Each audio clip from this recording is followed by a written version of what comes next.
The state of Mississippi recently saw massive floods rip through their state, and apparently the floods caused so much damage to the water infrastructure, right? The pump system in the capital city of Jackson, Mississippi, that the governor had to come out, the Republican governor Tate Reeves came out and admitted that, hey, residents of Jackson, you're going to be without drinking water, basically without any water, for the foreseeable future.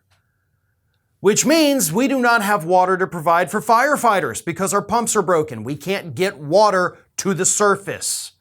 So try not to let your house burn down right now. Try not to go to the bathroom because you can't flush your toilets. And of course, if you're thirsty, you're going to have to run up to the gas station, get a bottle of Dasani, because nothing is going to be coming out of your pipes. All because, of course, this massive freak storm ripped through Mississippi and damaged their already weak water infrastructure. So there are failures across the board here, folks, but all of it centers around one central theme. This country is not ready for the effects of climate change that are already bursting through our front door right now. The freak storm like what just hit Mississippi, and of course ripped through Texas prior to that and Louisiana. The massive droughts in California, in Arizona, Nevada, Lake Mead drying up to levels we've never seen before, lake beds in some areas of Texas drying up where we're finding new dinosaur fossils. We'd never been able to see them for the entirety that people have lived there because the water levels have been normal, but now there's so little water right there that we're finding all these new fossils and fossilized dinosaur footprints. Hey, it's wonderful, right, for science.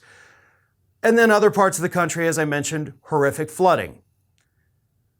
But it doesn't matter if it's the floods, if it's the fires, if it's the droughts, if it's the hurricanes, if it's the freak snowstorms. The point is that we are not prepared for any of this, and we should be. Our infrastructure cannot handle these events. The infrastructure money that was passed by President Biden and the Democrats is going out there, but we also have to understand that just because the money is starting to flow doesn't mean these projects get done overnight. And it also doesn't mean that these Republican governors, like Tate Reeves over in Mississippi, are going to use the money to update their water systems to be able to handle the extreme weather events that states like Mississippi tend to get. I mean, you're on the Gulf Coast, Mississippi. You get hurricanes, you get tornadoes, you get floods, you get droughts. About the only thing you don't get is wildfires. So I guess you got that going for you.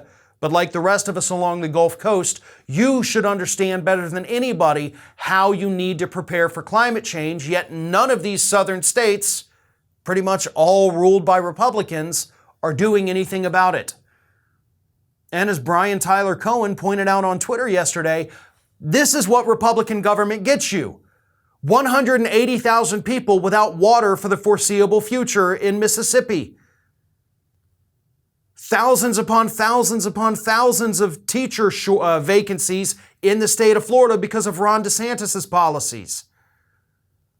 Texas with an energy grid that doesn't work if it gets too hot or too cold. That's what Brian Tyler Cohen pointed out yesterday, and he's absolutely right because those are failures of these Republicans. But the failures, of course, do stretch beyond the borders of those states. It is a failure of America in general to embrace the science of climate change and then to brace themselves for the impacts of it since we failed to do the first step. If we can't even get a majority of our leaders, or not even a majority, because we do have a majority, we need super majorities to accept that climate change is real and that it is here. Until we get that, we're going to see more instances like what is happening over in Mississippi, where 180,000 people no longer have water because they failed to heed those warnings. I know what a lot of you out there are thinking. You're thinking, wouldn't it be amazing if you could wear the Ring of Fire logo across your chest?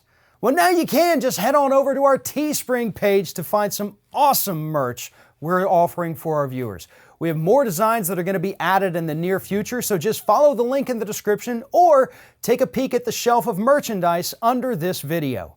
Thanks for watching.